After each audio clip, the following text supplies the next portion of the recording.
Hi students, welcome to lesson number 38. That is structural functional perspectives. And in this perspective, we will be talking about the contributions of Herbert Spencer, Durkheim, Talcott Parsons and Robert K. Merton.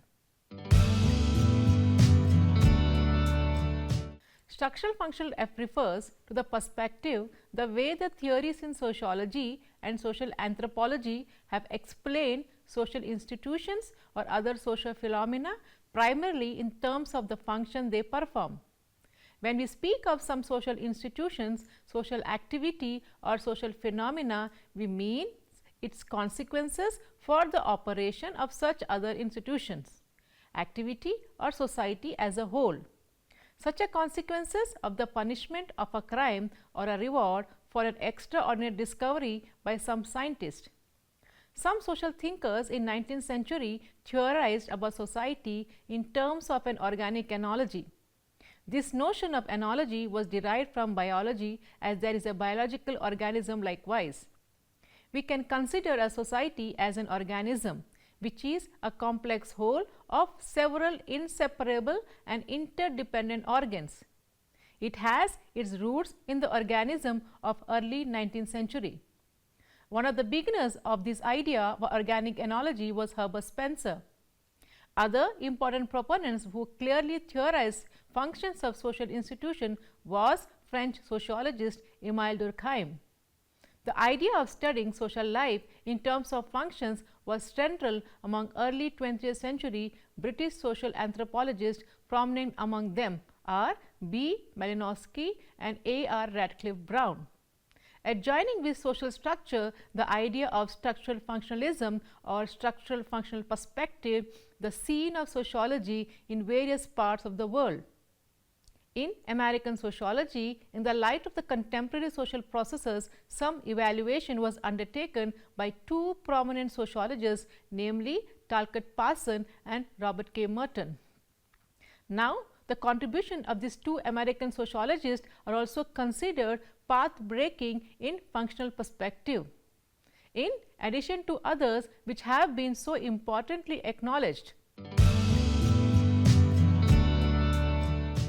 After going through this unit, the students will be able to know the concept of structural functionalism and the contributions of various functionalists. Now, we will discuss the founders of structural functional perspectives. Sociological functionalism is closely related to the structural functional approach in anthropology, which tries to explain the various forms found in tribal societies in terms of their contribution to social cohesion. The followers of this perspective focus on the understanding of the ordering and patterning of the social world. Their focus of attention is mainly the problem of order at a societal level. Their theoretical and empirical analysis have generally assumed that societies be persistent, cohesive, stable, generally inherited wholes differentiated by their culture and social structural arrangements. They even pose the question, how did various institutions or custom originate? How does it feel in the broader context? How does the power relate to the world? Regarding this perspective, A. R. Radcliffe Brown says that the total social structure of a society together with the totality of social usages constituted a functional unity, a condition in which all parts work together with a sufficient degree of harmony or internal consistency, that is, without producing persisting conflicts which can neither be resolved nor regulated. This perspective of society stresses the element of harmony and consistency, not those of conflict and contradiction. The functional unity of a system is defined in terms of social order.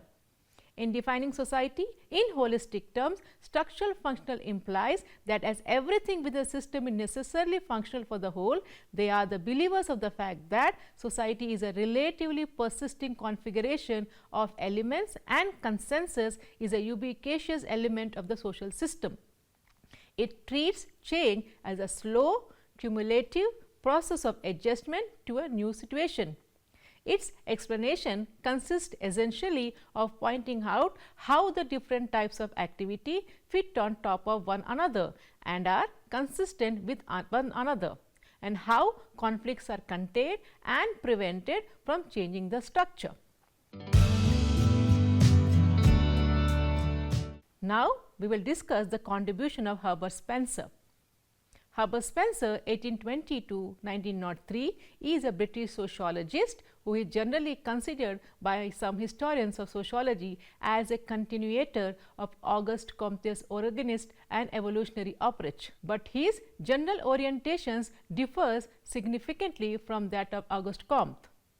Both organic and social aggregates are characterized by Spencer according to progressive increase in size. Social aggregates, like organic ones, grow from relatively undifferentiated states in which parts resemble one another into differentiated parts. Once parts become unlike, they become mutually dependent on each other. Thus, with growing differentiation comes growing interdependence and hence integration. Largely, sociologists have considered Herbert Spencer as an evolutionary sociologist, but his basic consideration of parts with growing differentiation becoming interdependent and this working for or resulting into integration indicates the genesis of the elements of structural functional theorizing of society as an organism, a living whole. On the basis of such writings, it is said that the notion of social functions had been formulated in the 19th century most explicitly by Herbert Spencer. This analysis of social structure and social function has been provided by him in his famous book called as The Principles of Sociology. This contains the very first idea of theorizing social functions in sociology. Later, it has been taken up systematically, rigorously and clearly by other sociologists and social anthropologists in late 19th century and early mid 20th century. The main ideas of Herbert Spencer on functionalism may be summarized as follows. First, society is a system, that is an organic whole or organism. It is a coherent whole of connected and interdependent parts. This system can only be understood in terms of the operation of specific structure, each of which has a specific function for maintaining the social whole. Third, the system have needs that must be satisfied if the system have to survive, that is the continuity of society. Therefore, the function of a structure must be determined by understanding the needs it satisfies.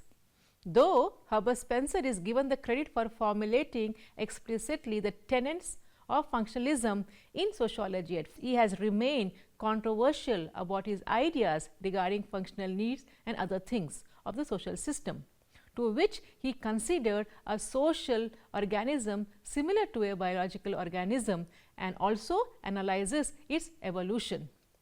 Thereby, he is not considered as functionalist per se, but an evolutionist. Of his many publications during his lifetime, the most significant book well known among sociologists are The Study of Sociology and Principles of Sociology.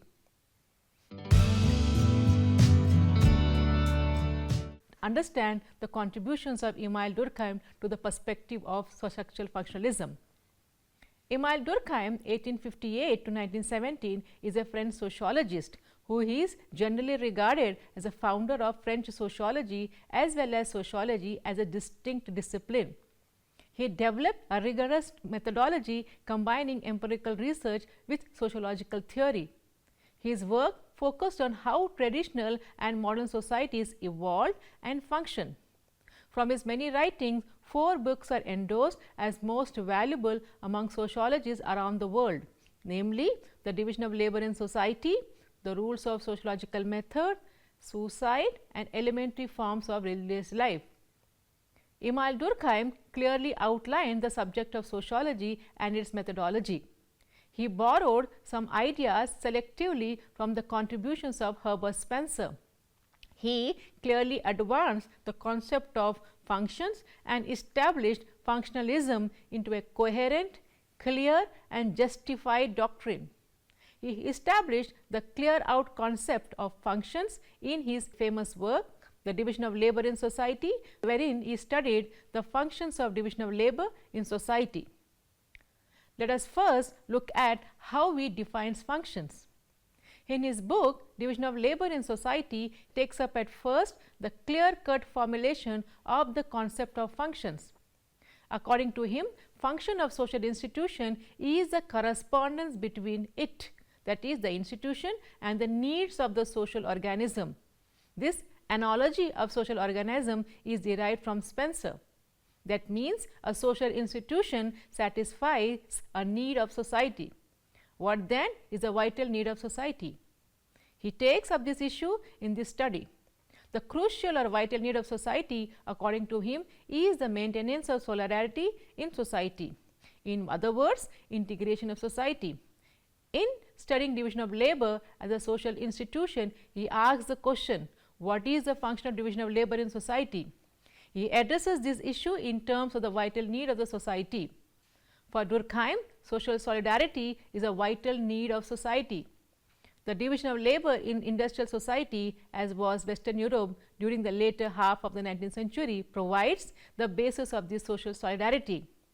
These are rapidly differentiating societies in comparison to the simpler societies. Durkheim considers solidarity as a vital need, as without maintaining solidarity in society, the society may break up and might not remain a society per se. In his later book, called as Elementary Forms of Religious Life, he undertakes the task of studying the causes and functions of religion. Durkheim argues that religion is one of the great sources of regulating the society, thus fulfilling the function of maintaining solidarity. Religion unites people into a common system of ideas, that is collective consciousness, which then regulates the affairs of the collective. He is of the view that if the vital need of maintaining solidarity in society is not met, the pathological forms like anomie are likely to occur. It is this perspective which distinguishes sociology from other social sciences. He is considered the founding father of functional perspective or theory in sociology. But some thinkers consider that his functionalism has been rooted in the evolutionary theory, and there is no doubt that it appears to be true to some extent. But establishing sociology as a distinct discipline with its subject matter and method, the credit would go to him. Likewise, establishing theorizing society by functional perspective remains also his accomplishment. Now, we will understand Talcott-Parson as structural functional perspectives. Talcott-Parson 1902 to 1979 is said to be the pioneer of functionalism in sociology, and more specifically in America, which sees society as a system or structure, and every part of this structure is performing some functions. Parsons believed that societies had certain functional prerequisites which need to be met in order for society to survive. Just like human beings need certain things to survive, so every society has to have certain things in order to function properly. For example, a society must produce and distribute resources such as food and shelter. There has to be some kind of organization that resolves conflicts and others that socialize the young. Now, we will discuss social system according to Talcott-Parson. Social system is defined as constituting of plurality of individual actors interacting with each other in a situation which has an environment with actors who are motivated in terms of a tendency to the organization of gratification. It is clear from the definition that system has two parts. First, the structure, which includes actors, environment, religion, etc., and functions, that is the performance which leads to gratification. As Parsons was not simply a structuralist but also a functionalist, he delineated number of functional prerequisites of a social system. That is, first, social system must be structured so that they operate compatibly with each other system. Second, to survive, the social system must have the requisite support from other systems. Third, the system must meet a significant proportion of the needs of its actors. Fourth, the system must elicit adequate participation from its member. Fifth, it must have at least a minimum of control over potentially disruptive behavior. Sixth, if conflict becomes sufficiently disruptive, it must be controlled. Finally, a social system requires a language in order to survive. According to Parson, social systems have needs. In order to survive and continue, each social system or subsystem has 4 characteristics that must be met. These are functional needs of the system, a complex of activities directed towards meeting a need or needs of the system. The first 2 are necessary for survival and continued operation, the last 2 being a means of regulation of the social system. These functional needs are adaptation, goal attainment, integration and latency or pattern maintenance. Now, what is adaptation? Each system exists in an environment and must be able to adapt to this environment. In the process of adaptation, the environment is also affected and may be adapted to the society. This is the mobilization of resources so that the system can survive and that things can be done to meet goals of the system. That is, in the family or household, adaptation could include obtaining economic resources, earning an income to support the family, etc. For larger social system, the economy is a system which allows the system to survive, grow and change. Second, goal attainment. Each system has certain purposes associated with the goal. The goals of the system must be defined. Means of attempting to achieve these goals must be laid out, and then these goals must be achieved. Within the social system, the polity, which consists of political sphere and government, is an important aspect of this setting and altering the goals for the society as a whole and mobilizing actors and resources to that end. The state, bureaucracy and other organizations such as business and non-profit organizations all help the implement and achieving these goals. Third, it is integration.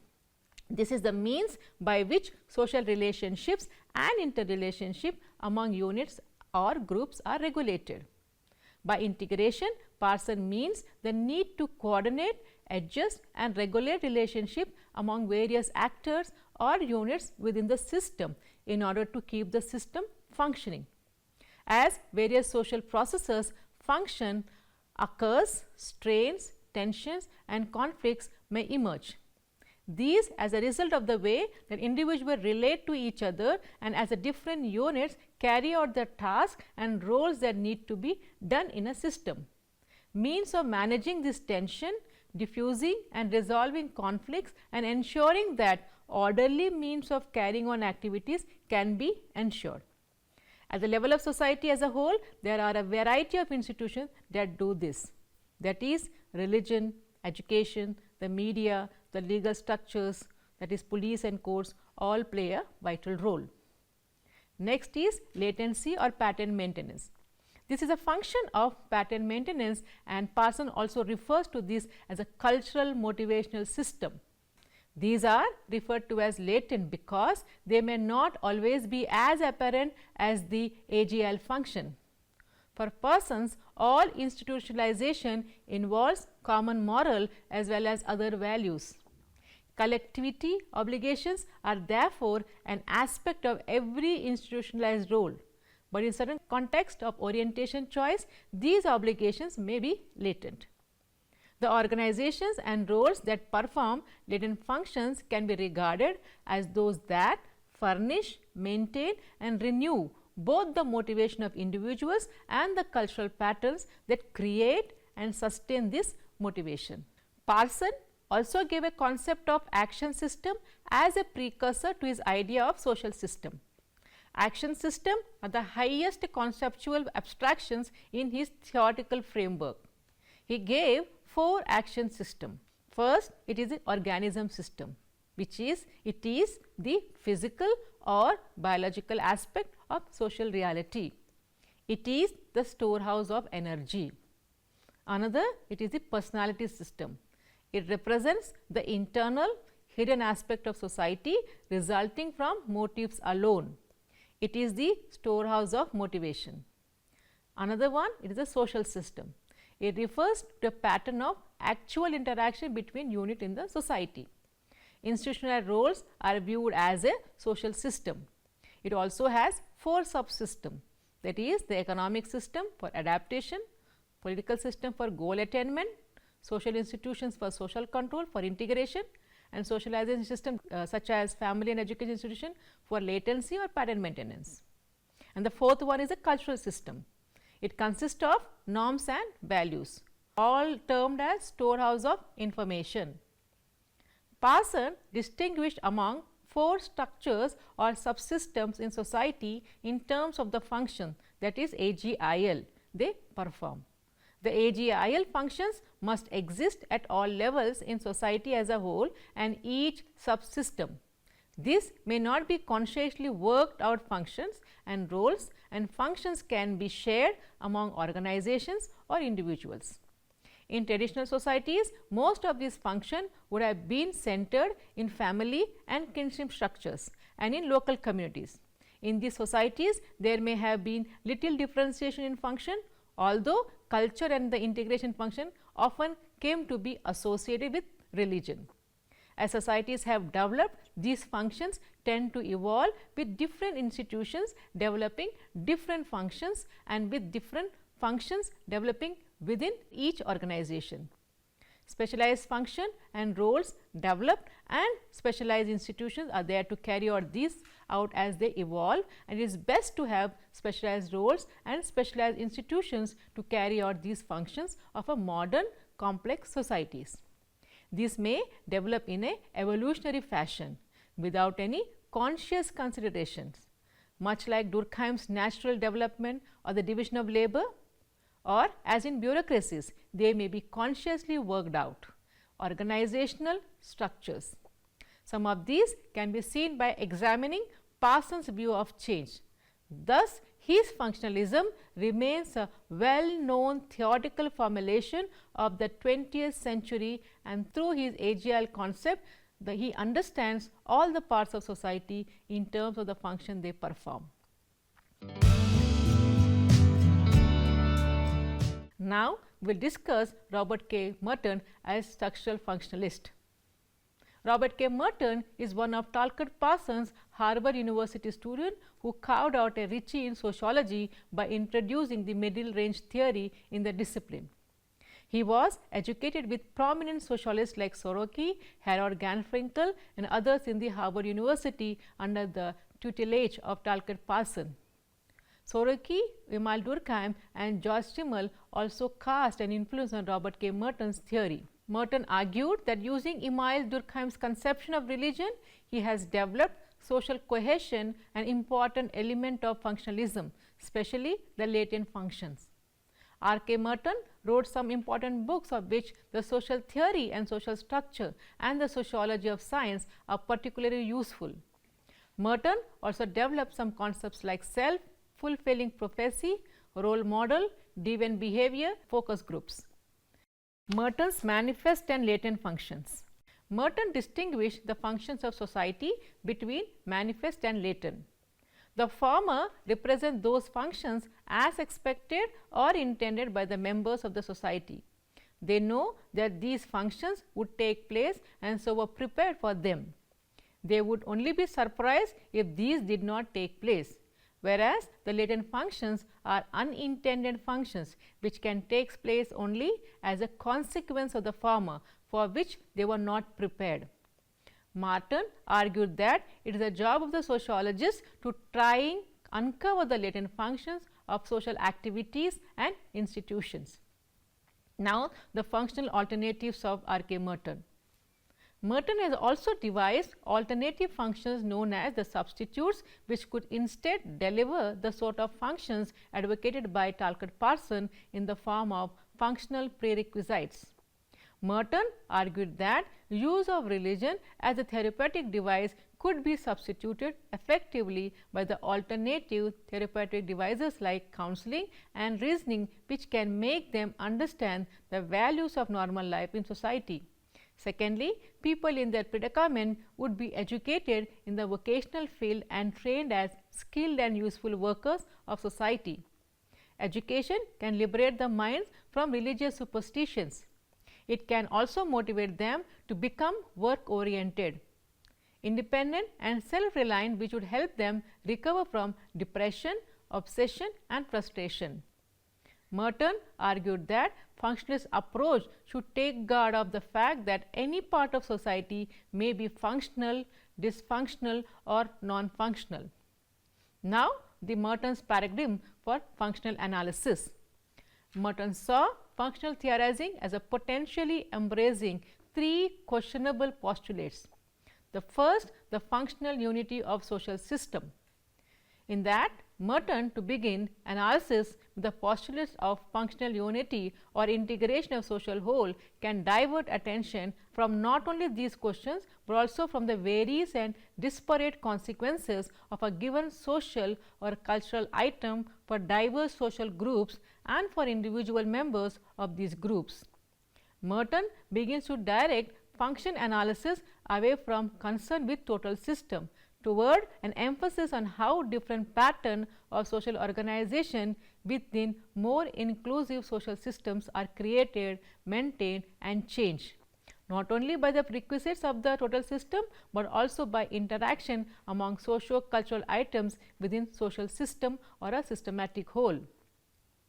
The next one is the functional universality of social items. Merton, if an examination of empirical system is undertaken, it is clear that there is wider range of empirical possibilities.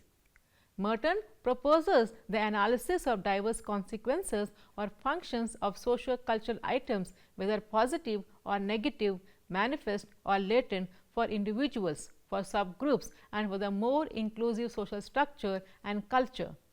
In this way, Merton visualizes contemporary functional thought as compensating excesses of earlier forms of analysis by focusing on the crucial types of consequences of socio-cultural items for each other and, if the facts dictate, for the social whole.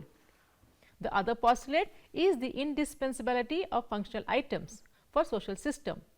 The fact leads Merton to postulate the importance in functional analysis of concern with various types of functional alternatives or functional equivalents and functional substitutes within social system.